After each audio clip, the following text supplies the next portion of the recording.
Hello students, आज हम BSc third year का lecture third quantum mechanics paper first discuss करेंगे। तो जैसे कि प्रीवियस लेक्चर में काफ़ी चीज़ें हो गई थी आपका, उसमें श्रोडिंगर इक्वेशन पढ़ा दिया गया था, टाइम डिपेंडेंट टाइम इंडिपेंडेंट पढ़ा दिया गया था, एनर्जी ऑपरेटर मोमेंटम ऑपरेटर के बारे में सारी चीज़ें डिस्कस हो चुकी थी। और आज हम एप्लीकेशन पढ़ेंगे, श्रोडिंगर इक्वेशन का एप्लीकेशन कैसे हम यहाँ पे करेंगे। ठीक, तो आज का हमारा टॉपिक है इनफाइनाइट पोटेंशियल वेल प्रॉब्लम, या इसी को हम कहते हैं पार्टिकल इन इनफाइनाइट स्क्वायर। ठीक, आइए हम इसको डिस्कस करते हैं। तो इनफाइनाइट पोटेंशियल वेल होता क्या है, तो देखिए ये कुछ इस तरीके का होता है। जैसे इसको हम अगर एक्स एक्सिस मान लें, ठीक है, एक्स एक्सिस मान लें, तो ये उसका ओरिजिन होगा जो कि हम एक्स की वैल्यू यहाँ पे 0 होगी। और अगर हम मान लें कि इसकी चौड़ाई कैपिटल एल है, तो ये x equal to capital L के बराबर होगा।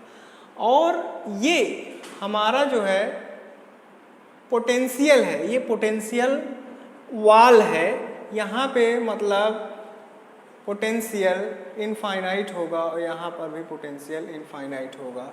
तो कहने का मतलब ये है कि x इक्वल टू 0 से लेस देन जो होगा, x इक्वल टू 0 से जो लेस है, यहाँ पे सारा क्या होगा, पोटेंशियल की वैल्यू इनफाइनाइट होगी। और x इक्वल टू l से ग्रेटर जो होगा वो भी सारा क्या होगा, इनफाइनाइट पोटेंशियल होगा। मतलब इसकी हाइट जो होगी इनफाइनाइट होगी, और जो ये बीच में स्पेस है यहाँ पे पोटेंशियल 0 होगा। आप लोगों को पता होगा जब पोटेंशियल 0 होता है तो वहाँ पे पार्टिकल फ्रीली मूव कर सकता है। ठीक, तो ये ऐसी स्पेस है जहाँ पे क्या है, पोटेंशियल 0 है। और हमारा अगर पार्टिकल यहाँ पर है तो ये पार्टिकल, सपोज करिए हमारा पार्टिकल है, तो ये पार्टिकल इस दीवार से पेनिट्रेट करके बाहर नहीं जा पाएगा। क्यों? क्योंकि पोटेंशियल इनफाइनाइट है। एक तरीके से इसको हम रिजिड वॉल भी कह सकते हैं। और इधर भी तो पार्टिकल जो है हमारा, ना तो वो x इक्वल टू एल के बियॉन्ड जा सकता है, ना x इक्वल टू 0 के इधर जा सकता है। तो कुल मिला के कहने का मतलब है कि particle is bound in between the region x equal to 0 to x equal to capital L। Okay,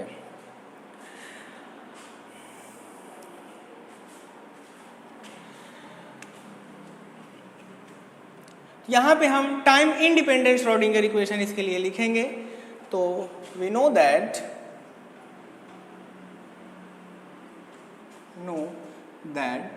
the time independent Schrodinger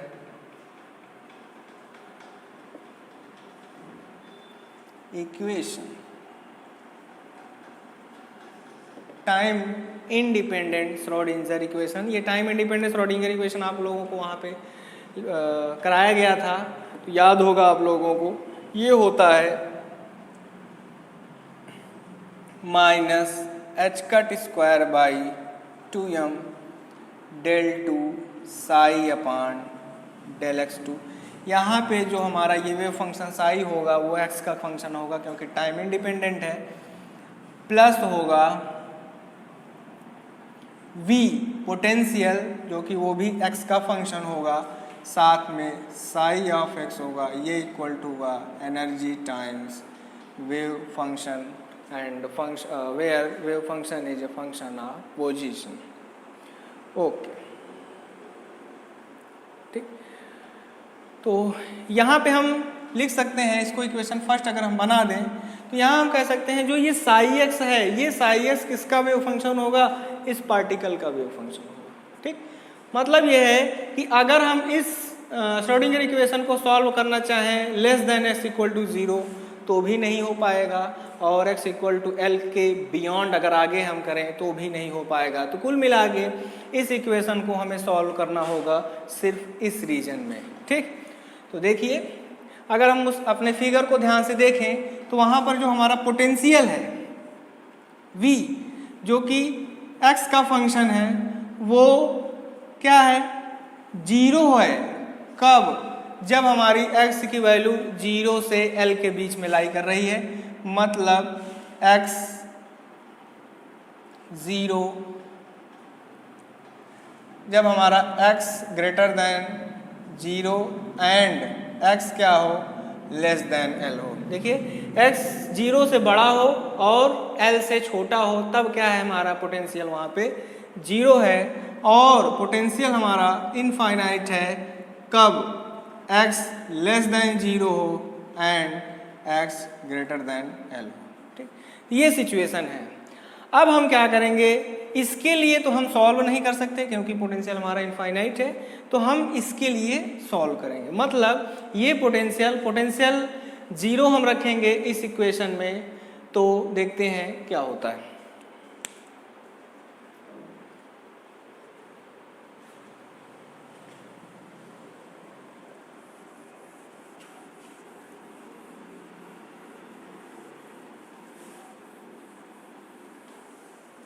यहां तक आप लोग नोट कर लिए होंगे।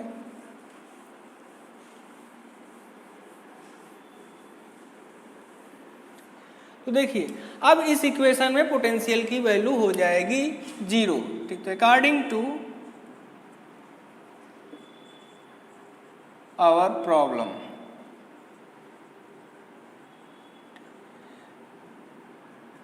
द श्रोडिंगर, ठीक, SWE शॉर्टकट में हम लिख रहे हैं श्रोडिंगर वेव इक्वेशन। तो श्रोडिंगर वेव इक्वेशन बिकम्स क्या हो जाता है, अब देखिए हो जाएगा minus h cut square by 2m del two psi of x upon del x2 plus ये हो जाएगा पूरा 0 क्योंकि पोटेंशियल 0 है हमारा और ये 0 में साइस मल्टीप्लाई होगा तो फिर भी 0 हो जाएगा। ये इक्वल टू होगा हमारा e साई ऑफ x।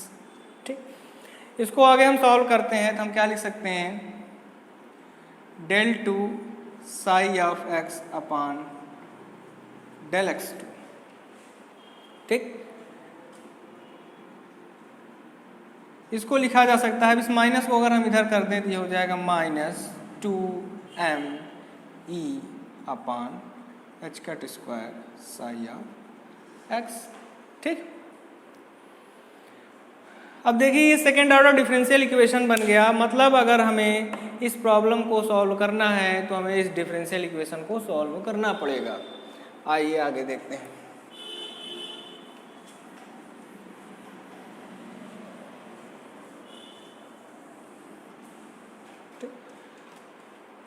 तो इसको हम लेफ्ट साइड में ले लेते हैं तो हमें मिल जाएगा del two psi of x upon del x2 plus 2m e upon h cut square psi of x बराबर 0।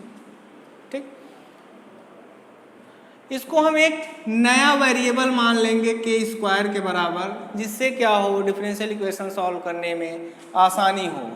तो इसको ऐसे लिख लेंगे del two psi of x del x2 plus k square. Let us take k square means here k square will be equal to 2 times me upon h cut square. Then psi of x equal to 0. We can take it as equation number 1 and we can write here where k square equal to, let's clean your picture, k square equal to 2me upon h cut square. Okay.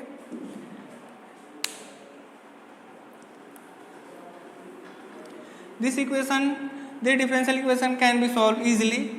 आप लोग BSc first year में पढ़े होंगे differential equation mathematics में। तो यहाँ पे हम क्या करते हैं, ऑक्सिलरी इक्वेशन लिखेंगे। ऑक्सिलरी इक्वेशन लिखने के बाद फिर देखेंगे कि रूट का टाइप क्या है, उस रूट के टाइप के अकॉर्डिंग हम सेट करेंगे कि इस डिफरेंशियल इक्वेशन का सलूशन क्या हो सकता है। तो सलूशन को हम डायरेक्ट लिखते हैं, आई होप आप लोग जानते हैं, ठीक। तो द सॉल्यूशन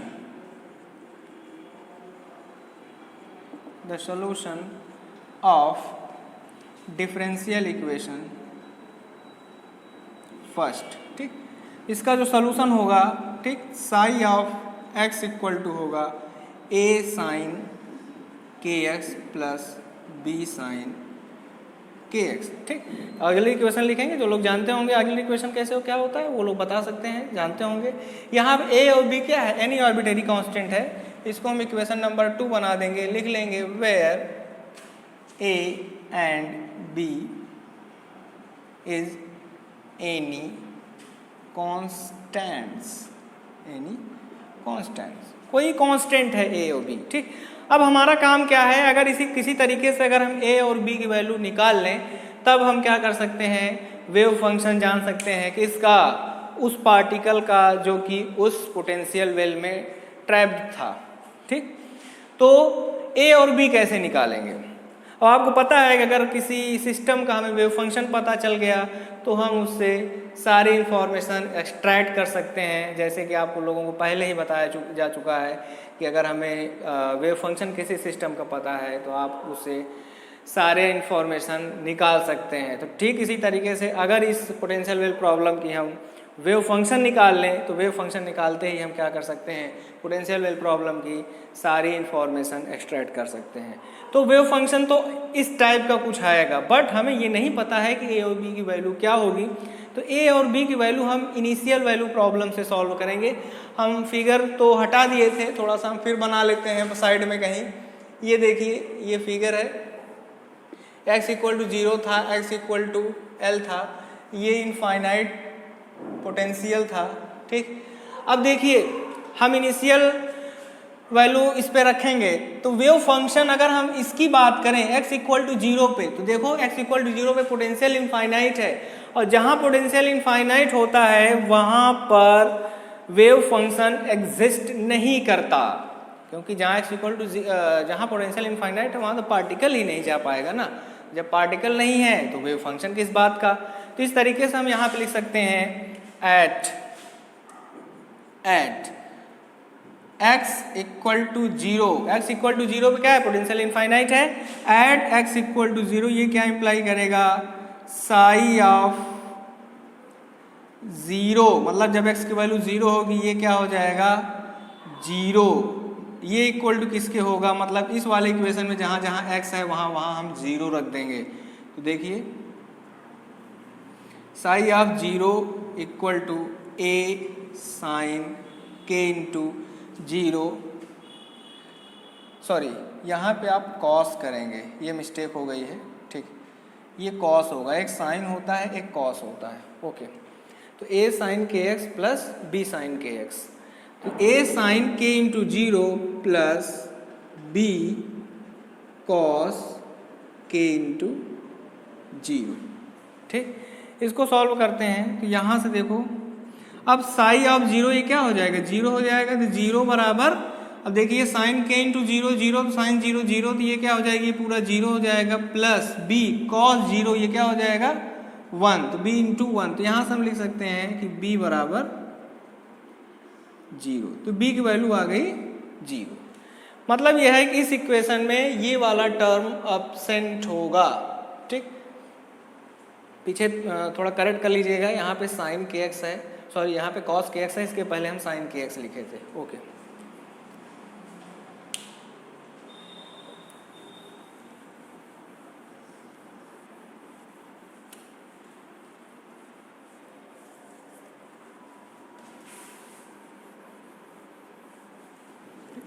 आई होप आप लोगों को समझ में आ गया होगा। यहाँ पे क्या है, मतलब ये वाला टर्म एब्सेंट होगा। क्यों एब्सेंट होगा, क्योंकि b की वैल्यू 0 है। b की वैल्यू 0 कैसे है, हम यहाँ पे बता दिए हैं, क्योंकि x इक्वल टू 0 पे क्या होगा, हमारा पोटेंशियल वैनिश करेगा, पोटेंशियल इनफाइनाइट है और वेव फंक्शन वैनिश करेगा।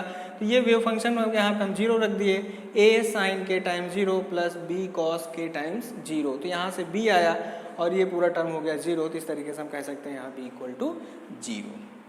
ओके, अब देखिए इक्वेशन 2 क्या इम्प्लाई करेगा, psi of x equal to, क्योंकि ये वाला b 0 हो चुका है तो बचा क्या, a साइन के x। इसको हम इक्वेशन नंबर 2 बना लेते हैं। ठीक, अब देखिए जो कंडीशन हम यहाँ पे रखे हैं x इक्वल टू 0 पे, वही कंडीशन यहाँ पर भी तो होगी, क्योंकि यहाँ पे पोटेंशियल इनफाइनाइट है, मतलब यहाँ पर भी वेव फंक्शन क्या होगा, वैनिश करेगा। क्यों वैनिश करेगा, क्योंकि वहाँ पार्टिकल होगा ही नहीं, कोई प्रोबेबिलिटी ही नहीं है पार्टिकल की वहाँ पे। अगर पोटेंशियल हमारा फाइनाइट होता तो पार्टिकल के वहाँ प्रेजेंट होने की प्रोबेबिलिटी कुछ ना कुछ होती, बट यहाँ पोटेंशियल इनफाइनाइट होने की वजह से प्रोबेबिलिटी क्या है, 0 है। किस चीज़ की प्रोबेबिलिटी 0 है, पार्टिकल के वहाँ एग्जिस्ट करने की। किस जगह पर, जहाँ पे पोटेंशियल इनफाइनाइट है। तो देखिए फिर से हम रखेंगे क्या, at x equal to l क्या होगा, psi of l equal to क्या होगा, a sine k times l। देखिए x की जगह पर हम l रख दिए हैं, क्योंकि वहाँ पे x इक्वल टू l पे हम सॉल्व कर रहे हैं। तो a sine k times l जो कि किसके बराबर होगा, 0, क्योंकि साई ऑफ l यहाँ पे वेव फंक्शन वैनिश कर जाएगा। फिर से देखिए ये क्या होगा, अब देखिए अगर हम कहें साइन के एल बराबर 0 तो यहाँ पे ये तो 0 नहीं होगा, क्योंकि ये कांस्टेंट। अगर ये 0 होता तो यहाँ पे इक्वेशन पूरी तरीके से 0 हो जाती, ये वाली इक्वेशन। तो इन दोनों में अगर प्रोडक्ट, किसी प्रोडक्ट का 0 है तो इसका मतलब या तो ये 0 होगा या तो ये 0 होगा, या तो दोनों 0 होंगे। ये 0 नहीं हो सकता, क्यों, क्योंकि अगर ये 0 होता तो ये इक्वेशन ही ना होती, क्योंकि b तो पहले ही 0, a भी 0 हो जाता तो वेव फंक्शन पूरी तरीके से 0, जो कि पॉसिबल नहीं है। इसका मतलब साइन के एल बराबर 0 होगा। तो साइन के एल बराबर 0, अगर साइन के एल बराबर 0 है तो हम इसको लिख सकते हैं साइन एन पाई, क्योंकि साइन एन पाई की वैल्यू 0 होती है। इसको हम कैसे लिख सकते हैं, के एल बराबर एन पाई लिखा जा सकता है, और हम क्या लिख सकते हैं, k बराबर n पाई बाई l। ठीक है, ये इंपॉर्टेंट रिलेशन है, इसको हम इक्वेशन नंबर 3 बना देंगे। एक्चुअली ये 2 था, ये 3 होगा। ठीक, ये हमारा 4th होगा। ठीक,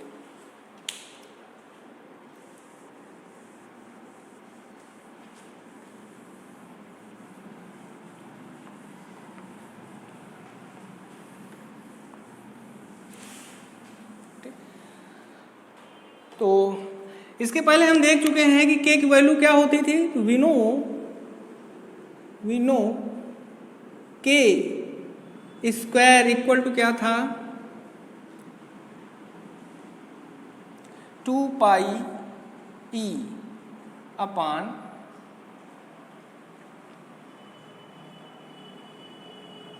h कट स्क्वायर।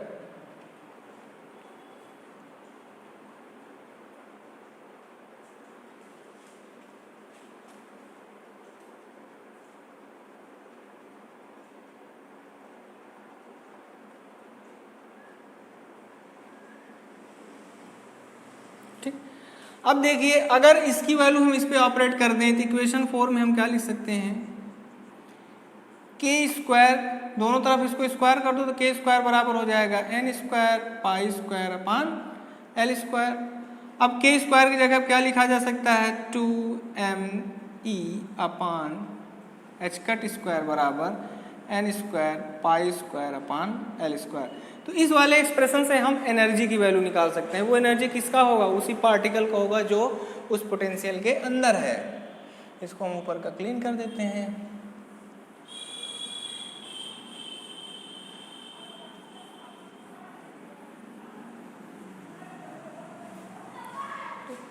तो यहाँ देखिए E की वैल्यू कितनी हो जाएगी,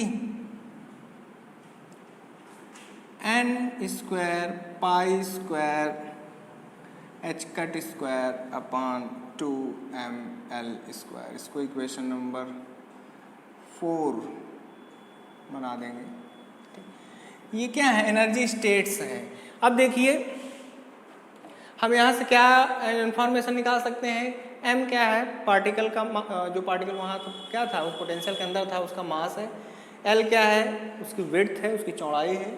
h कट क्या है, ये भी कांस्टेंट वैल्यू है, पाई भी। मतलब देखा जाए तो इस n को छोड़ के सारी चीज़ें क्या है, कांस्टेंट है। मतलब E मतलब एनर्जी किस पे डिपेंड कर रहा है, n पे डिपेंड कर रहा है। ठीक, तो यहाँ पे हम लिख लेंगे where n equal to 1 2 3 4 and so on. n equal to 0 नहीं होगा, क्योंकि अगर n इक्वल टू 0 रख दें तो एनर्जी 0 हो जाएगी, जो कि पॉसिबल नहीं है।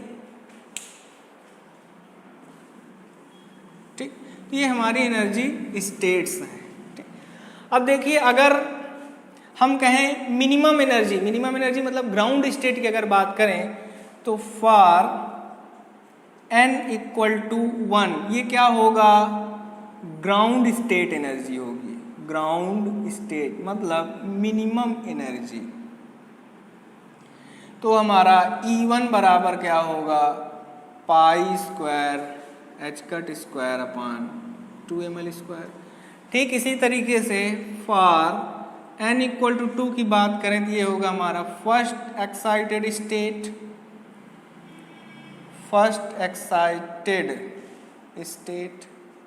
ठीक, मतलब हम लिख सकते हैं E2 बराबर 2, मतलब n की जगह हम 2 रखेंगे तो ये हो जाएगा 4 pi square h cut square upon 2ml square. ठीक इसी तरीके से और भी हम लिख देंगे E2 E3 E4 E5 E6 सारी हम ऐसे नोट डाउन कर लेंगे। ठीक,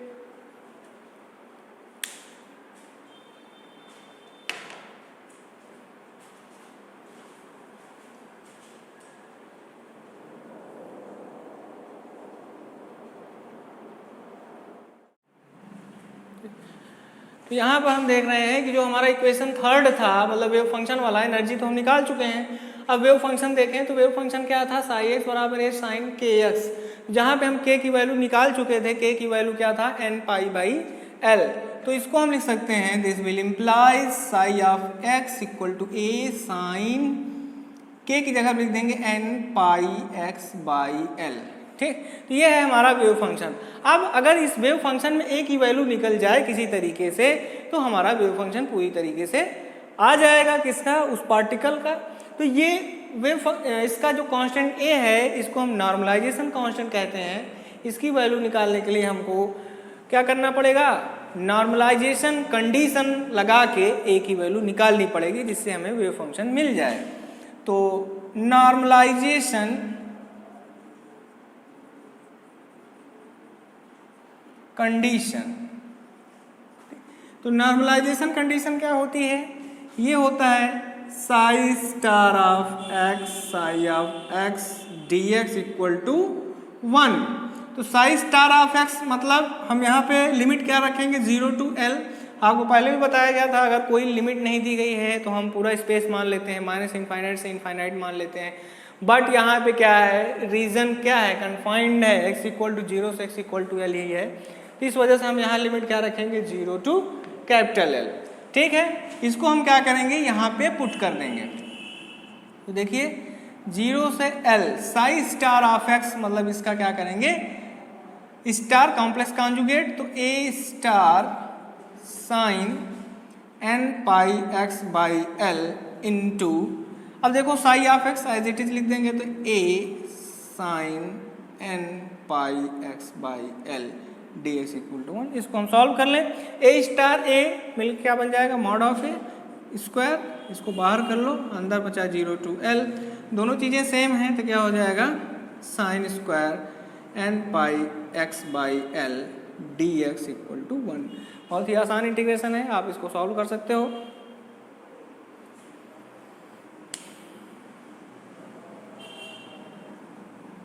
ठीक, अब देखिए इसको सॉल्व कैसे करना है। इसको सॉल्व करने के लिए हम साइड में बता दे रहे हैं, आपको पता होगा कि cos 2x बराबर होता है cos square x minus sine square x, ये हो जाएगा 1 माइनस 2 साइन स्क्वायर x।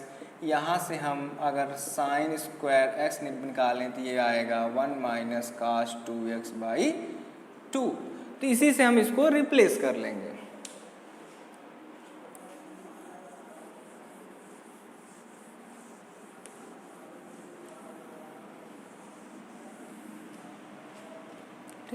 तो देखिए ये हो गया mod of A square 0 to L।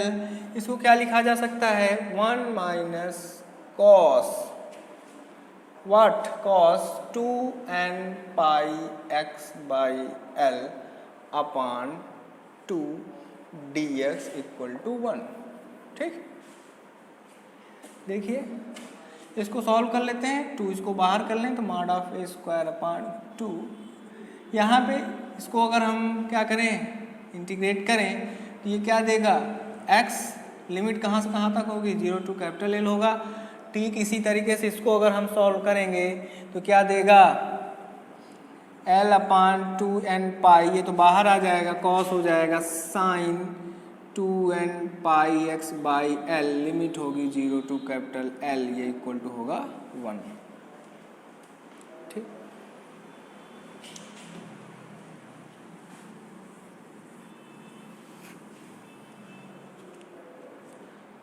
अब देखिए इसको आगे हम सॉल्व करें तो ये हो जाएगा mod of A square by 2। ये हम सॉल्व करेंगे तो हमें यहाँ से मिलेगा केवल L minus.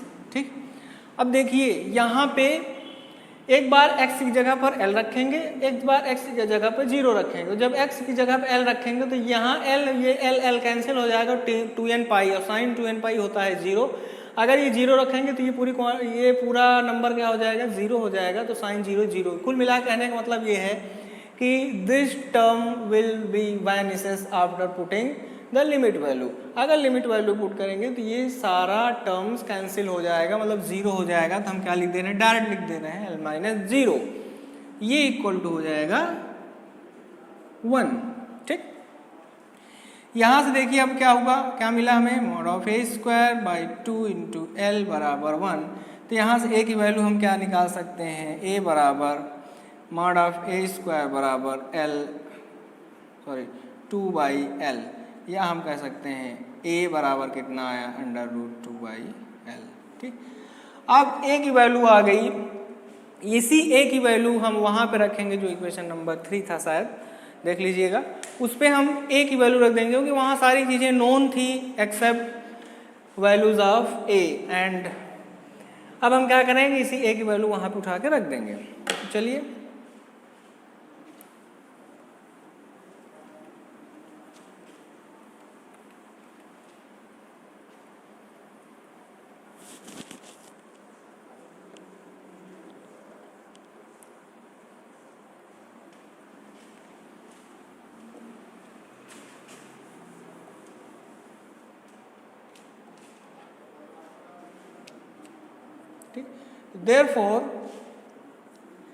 therefore the wave function क्या मिल गया हमें psi ऑफ x।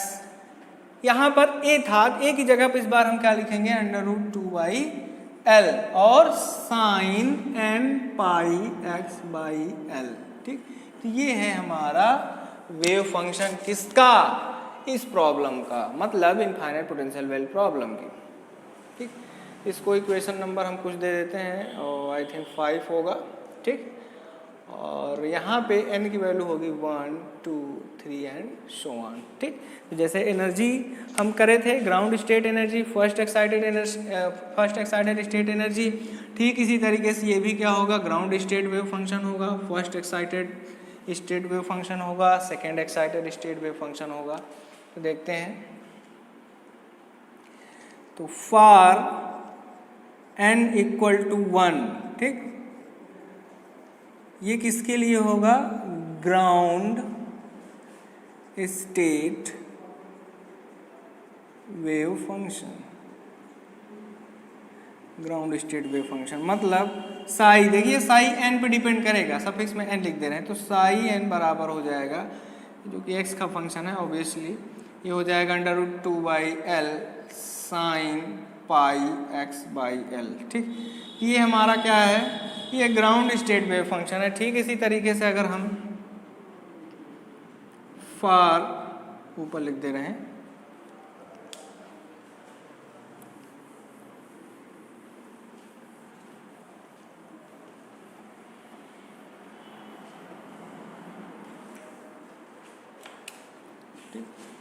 तो फॉर n इक्वल टू 2, ये क्या हो जाएगा, फर्स्ट एक्साइटेड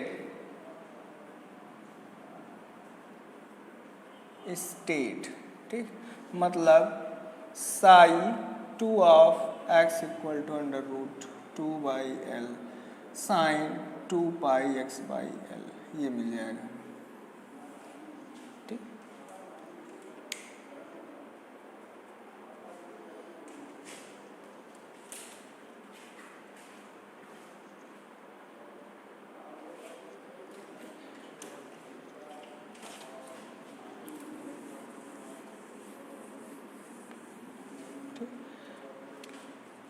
एक और लिख लेते हैं, for n equal to 3 second excited state wave function, second excited state wave function, तो क्या लिख देंगे, साई 3 ऑफ x बराबर under root 2/l sine 3πx/l, ठीक।